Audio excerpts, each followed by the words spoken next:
Hello everyone, welcome to my YouTube channel. तो चलिए start करते हैं इस बेहतरीन से सेशन को और तैयार हो जाइए और कमेंट सेक्शन में स्टार्ट करके कमेंट कर दीजिए, ठीक है।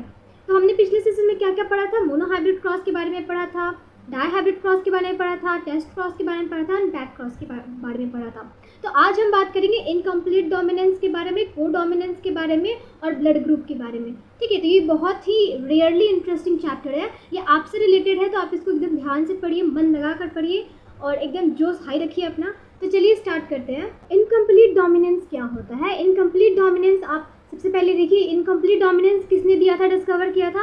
इनकम्प्लीट डोमिनेंस कार्ल कॉरेंस ने डिस्कवर किया था। किसमें किया था? मिरालेबिस जलापा फ्लावर में, ठीक है। इस चीज़ को आप समझिए। इनकम्प्लीट डोमिनेंस मतलब क्या होता है कि जो प्रोजेनी आते हैं वो अपने पेरेंट्स से रिजेंबल ही नहीं करते। जो हाइब्रिड आती है वो अपने पेरेंट्स से रिजेंबल नहीं करते, पार्शली दोनों के कैरेक्टर इंक्लूड होकर वो अपने नया कैरेक्टर ही शो करने लगता है। जैसे कि देखिए मिरालेबिस जलापा फ्लावर लिया था कॉरेन साहब ने, क्या लिया था? एक रेड फ्लावर लिया था एंड एक वाइट फ्लावर लिया था।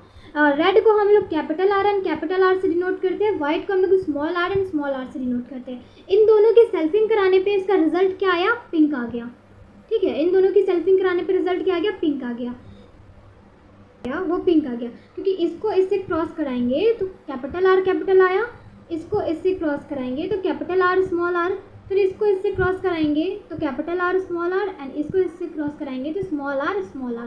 तो आप देख सकते हैं क्या रेशियो बन रहा है, एक रेड आ गया, एक वाइट आ गया और दो क्या आ गया? दो आपका पिंक हो गया। हाइब्रिड क्या होता है? हाइब्रिड वो ना पेरेंट्स से ही रिजेंबल कर रहा है, लेकिन दोनों का कॉन्ट्रास्टिंग कैरेक्टर है, लेकिन वो रिजेंबल ही नहीं कर रहा है दोनों कैरेक्टर से। वो उसका क्या आ गया? रेड एंड वाइट से सेल्फिंग कराने के बाद हमें उसका रिजल्ट क्या मिला? पिंक। तो यही है इनकम्प्लीट डोमिनेंस। तो देखिए मैं आपको यहाँ पे दिखाती हूँ, ये देखिए रेड फ्लावर है और ये वाइट फ्लावर है, दोनों की हमने सेल्फिंग कराई तो क्या आया? एक रेड फ्लावर आया, एक वाइट फ्लावर आया और दो हाइब्रिड पिंक फ्लावर आया। तो इसका रेशियो क्या हो गया? इसका genotypic ratio and phenotypic ratio 2:1:2 1:2:1 होता है। Genotypic and phenotypic ratio incomplete dominance का जीनोटिपिक एंड फिनोटिपिक रेशियो क्या होता है? सेम होता है, 1:2:1 होता है, क्योंकि एक रेड होता है, दो पिंक हो गया और एक वाइट हो गया, ठीक है। Incomplete dominance where the none of two contrasting allele is dominant but express themselves partially were present together, and hybrid intermediate not resembling with any of the parent, and this phenomenon is called क्या? Incomplete dominance। किसी भी अपने parent से वो क्या कर रहा है? रिजेंबल ही नहीं हो रहा है, अपना इंटरमीडिएट कॉन्ट्रास्टिंग कलर ही शो कर रहा है। Incomplete dominance was first discovered by Carl Correns in Mirabilis jalapa. इसको हम लोग क्या कहते हैं? स्नैपड्रैगन भी कहते हैं एंड फोडोक्लॉक प्लांट भी कहते हैं और एंथेरिडियम स्पीसीज भी कहते हैं। इसको आप याद कर लीजिएगा। मिरालेबिस जलापा को हम लोग क्या क्या कहते हैं? स्नैपड्रैगन, फोडोक्लॉक प्लांट, गुलेबन्स and antheridium species. The phenotypic ratio and genotypic ratio in this incomplete dominance is 1:2:1। बहुत इजीली मैंने समझाया, आप समझ गए होंगे। दोनों, एक रेड फ्लावर ले लो, एक वाइट फ्लावर ले लो, दोनों की सेल्फिंग कराओ तो उसका हाइब्रिड क्या आ रहा है? पिंक कलर का आ रहा है। तो वही इनकम्प्लीट डोमिनेंस है, दोनों पेरेंट्स से रिजेंबल ही नहीं कर पा रहा है।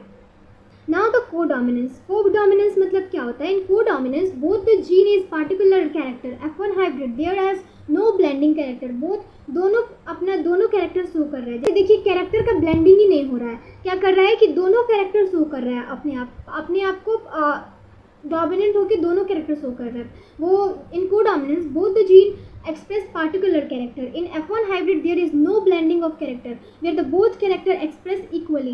It means the F1 generation has both the character of parent. दोनों ही पेरेंट का कैरेक्टर है। जैसे आप गोट ले लीजिए, गोट में क्या होता है? एक वाइट पैचेस है और एक ब्लैक पैचेस है, दोनों पैचेस दिख रहे हैं ना, तो वो दोनों पैचेस को हम क्या कहते हैं? रोन कहते हैं, रोन कलर कहते हैं। क्या कहते हैं? रोन कलर। ये एग्जाम्पल है कोडोमिनेंस का। रोन कलर हो गया कि दोनों अपने आप को, दोनों कैरेक्टर को वो शो कर रहे हैं, रिजेंबल तो कर रहे हैं लेकिन दोनों पार्शियली अपने आप को शो कर रहे हैं। वाइट कलर भी शो कर रहा है, ब्लैक कलर भी शो कर रहा है, ठीक है। तो उस चीज़ को हम क्या करेंगे कि ब्लेंडिंग नहीं हो रही है वहाँ पे। जो इनकम्प्लीट डोमिनेंस में था क्या? वो ब्लेंड होके वो इंटरमीडिएट अलग से वो रिजेंबल ही नहीं कर रहे थे पेरेंट्स से, लेकिन ये दोनों पेरेंट्स से रिजेंबल कर रहे हैं लेकिन अपने आप को इक्वली शो कर रहे हैं एक ही जगह पे। तो दोनों पेरेंट के कैरेक्टर वो अपने आप को इक्वली शो कर पा रहे हैं। तो उस चीज़ को हम क्या कहते हैं? कोडोमिनेंस। कोडोमिनेंस का एक और एग्जांपल क्या होता है? ब्लड ग्रुप AB, क्योंकि ये दोनों A एंड B दोनों इसके अंदर में वो है, दोनों के कैरेक्टर हैं ए और बी के दोनों के, इसलिए इसको क्या कहते हैं, कोडोमिनेंस। ए बी भी क्या होता है, ब्लड ग्रुप कोडोमिनेंस का एग्जाम्पल होता है। अब देखिए ब्लड ग्रुप को समझने के लिए आप एक काम कीजिए, ये देखिए अब मैं आपको बताती हूँ ब्लड ग्रुप के बारे में। ये बहुत ही इंपॉर्टेंट एंड ज़रूरी है, आप इसको बहुत ही ध्यान से देखिए, मैं बहुत इजी वे में आपको समझाऊंगी और आपको बहुत ही अच्छे से समझ में आ जाएगा। तो सबसे पहले देखिए कि ये क्या है, ये क्या है, ये हीमोग्लोबिन है, आरबीसी है। आरबीसी ये ब्लड है, इसके ऊपर में क्या होता है, इसके ऊपर होता है एंटीजन। क्या होता है, एंटीजन। एंटीजन क्या करता है, इट डिटरमाइन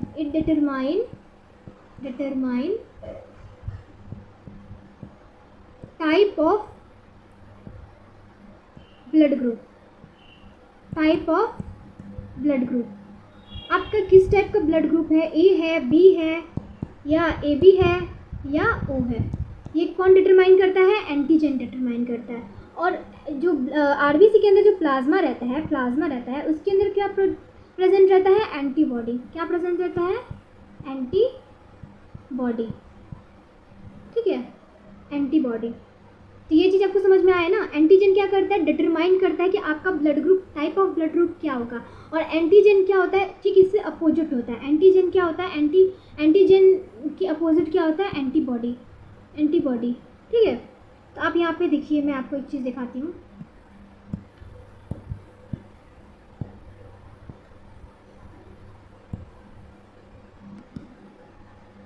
देखिए मैंने क्या बताया था, एंटीजन क्या करता है, डिटरमाइन करता है कि आपका ब्लड ग्रुप क्या है। आपका ब्लड ग्रुप अगर ए होगा तो एंटीजन ए होगा, ब्लड ग्रुप बी होगा तो एंटीजन बी होगा, ए बी होगा तो ए बी होगा, और यहाँ पे अगर ओ होगा तो यहाँ पे एंटीजन आपका कुछ भी नहीं होगा। ठीक, इसके अपोजिट क्या होता है, एंटीबॉडी होता है। अगर आपका ब्लड ग्रुप ए है तो आपका एंटीबॉडी क्या होगा, स्मॉल बी। अगर आपका ब्लड ग्रुप बी है तो आपका एंटीबॉडी क्या होगा, स्मॉल है। और ए बी है तो कुछ नहीं होगा। और ओ है, अगर एंटीजन ओ है तो आपका एंटीबॉडी क्या होगा, A B, small A B होगा। ठीक है, इतना आपको समझ में आ गया। एंटीजन का अपोजिट क्या होता है, एंटीबॉडी। और एंटीजन ही डिटरमाइन करता है कि आपका ब्लड ग्रुप का टाइप क्या है, और एंटीबॉडी क्या होता है, उसके ठीक अपोजिट रहता है।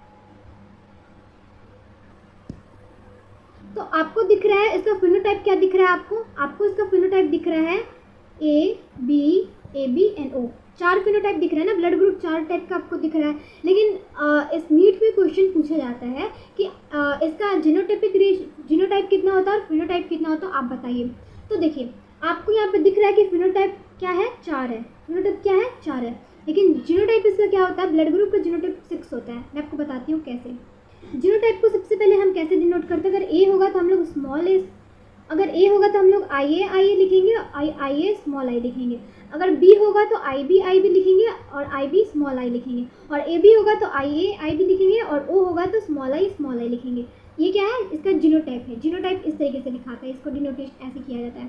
तो आपको दिख रहा है फिनोटाइप कितना है, 4 है। फिनोटाइप कितना है, ए बी एंड ओ, 4 है ना। अब आपको जीनोटाइप बताती हूँ मैं आपको। 6 होते हैं। 6 कैसे होते हैं, देखिए ये 1 हो गया, ये 2 हो गया, ये 3 हो गया, ये 4 हो गया, ये 5 हो गया, और ये क्या हो गया, 6 टाइप हो गया। तो फिनोटाइपिक रेशियो क्या हो गया, 4, और जीनोटाइप क्या हो गया, 6। इसको आप याद रखिएगा, ये नीट में बहुत बार पूछा जाता है और क्वेश्चन भी आया है इससे। फिनोटाइप ब्लड ग्रुप का क्या होता है, 4, एंड जीनोटाइप क्या होता है, 6। और कैसे होता है मैंने आपको बताया ना, आई ए एंड स्मॉल आई ए, ये इस तरीके से। यहाँ पे क्या है, ब्लड ग्रुप क्या है, there are 3 types of allele. 3 types मतलब क्या हो गया, A B and O, 3 types of allele है। लेकिन 6 type of genotype and 4 type of phenotype. क्या हो गया, 6 type of genotype and 4 type of phenotype, मैंने बताया ना आपको। और जैसे blood group was discovered by Landsteiner and Wiener. किसने डिस्कवर किया था, लैंड स्टीनर एंड वेनर ने डिस्कवर किया था ब्लड ग्रुप को। Blood group A B O present which consist of A B and O, ये चारों ब्लड ग्रुप प्रेजेंट होते हैं ह्यूमन बॉडी में। ABO blood group because of multiple allelism की वजह से हमारा ब्लड ग्रुप क्या होता है, ए बी एंड ओ होता है, ए बी एंड ओ होता है। ये भी नीट में क्वेश्चन पूछा हुआ था, आप इसको याद कर लीजिएगा। Blood group ABO blood group is because of multiple allelism. इसका एग्जाम्पल पूछता है कि मल्टीपल एलेलिज्म का एग्जाम्पल बताइए, इसमें क्या हो जाएगा, एबीओ ब्लड ग्रुप हो जाएगा। नाउ एक टर्म आता है दैट इज सीरोलॉजी। सीरोलॉजी मतलब क्या होता है, study of antigen and antibody reaction in the blood, study of antigen and antibody reaction in a blood, antigen and antibody के रिएक्शन को स्टडी करना, उस टर्म को हम क्या कहते हैं, सीरोलॉजी। क्या कहते हैं, सीरोलॉजी। अब एक वेनर्स लॉ है, वेनर्स लॉ बहुत ईजी है, मैं आपको बताती हूँ। Antigen of donor react with the antibody of recipient, मतलब कि किसी का ब्लड ग्रुप ए है और आपको उसको ब्लड डोनेट करना, तो आप कैसे दोगे, जो आपका एंटीजन है तो आपका ब्लड ग्रुप क्या है, ए हो गया, तो उसका भी क्या है, ए है, और उसका एंटीजन क्या है, एंटीबॉडी क्या है, बी है। तो ये क्या करेगा, जो आपका एंटीजन है, एंटीजन जाके किससे रिएक्ट करेगा, एंटीबॉडी से। किससे रिएक्ट करेगा, एंटीबॉडी से। Antigen of donor react with the antibody of recipient, ये डोनर हो गया, ये रेसिपिएंट हो गया, ठीक है। तो इसका जो एंटीजन है ये जाके किससे रिएक्ट करेगा, एंटीबॉडी से। तो इसको पहचान में आएगा, हाँ हम दोनों का ब्लड ग्रुप ए है, तो वो उसको डोनेट कर सकता है। ये कभी भी सिमिलर नहीं होना चाहिए। अगर यहाँ पे बी होता है ना, तो ये इसको आप दे ही नहीं सकते हो ब्लड। ये अगर ये यहाँ पे ए है और यहाँ पर भी अगर स्मॉल ए होता तो ये आप दे ही नहीं पाते, या फिर यहाँ बी होता तो भी आप यहाँ पे नहीं दे सकते थे, क्योंकि ये दोनों सिमिलर नहीं होने चाहिए। ये और ये दोनों सिमिलर नहीं होने चाहिए। अगर ये सिमिलर हो गए तो वो रिएक्ट ही नहीं करेगा, ठीक है। आप समझ रहे हो ना। जैसे यहाँ पे एक और एग्जांपल देख लीजिए, एंटीजन बी है, इसका मतलब क्या है, इसका ब्लड ग्रुप बी है। अब आपको डोनर मानिए ये है और ये रेसिपिएंट है, तो इसका ब्लड ग्रुप क्या हो गया, बी हो गया, अंदर एंटीजन क्या हो गया, ए हो गया। तो डोनर का जो एंटीजन है वो जाके किससे रिएक्ट करेगा, रेसिपिएंट के एंटीबॉडी से। डोनर का एंटीजन रिएक्ट करेगा रेसिपिएंट के एंटीबॉडी से, क्योंकि ये दोनों डिसिमिलर होने चाहिए, ये दोनों इससे रिएक्ट करता है। तो इसका मतलब क्या हुआ कि ये इसको ब्लड दे सकता है, ये इसको ब्लड दे सकता है। समझ गए ना आप। Now the Wiener's law, the antigen of donor react with the antibody of recipient. Blood group O is without any antigen. Blood group क्या होता है, blood group O के पास कोई एंटीजन नहीं होता है, तो इसका मतलब क्या है, ये बेस्ट डोनर है। ब्लड ग्रुप O के पास कोई एंटीजन खुद का नहीं होता है, तो वो क्या होता है, वो बेस्ट डोनर है। आप किसी को भी दे सकते हो, ये जाके किसी से AB से रिएक्ट नहीं करेगा ना, AB से जाके तो रिएक्ट नहीं करेगा, अंदर कोई भी एंटीजन है उससे जाकर रिएक्ट नहीं करेगा, क्योंकि उसके पास एंटीजन ही नहीं है, ठीक है। Blood group AB having both the antigen, AB के पास क्या होता है, बोथ द एंटीजन दोनों होता है, लेकिन इसके अंदर क्या होता है, एंटीबॉडी नहीं होता है। क्या होता है, एंटीबॉडी नहीं होता है। Will not develop any antibody, therefore it is the best recipient. AB क्या है, बेस्ट रेसिपिएंट है, एंड O क्या है, बेस्ट डोनर है। AB is best recipient and O is best donor.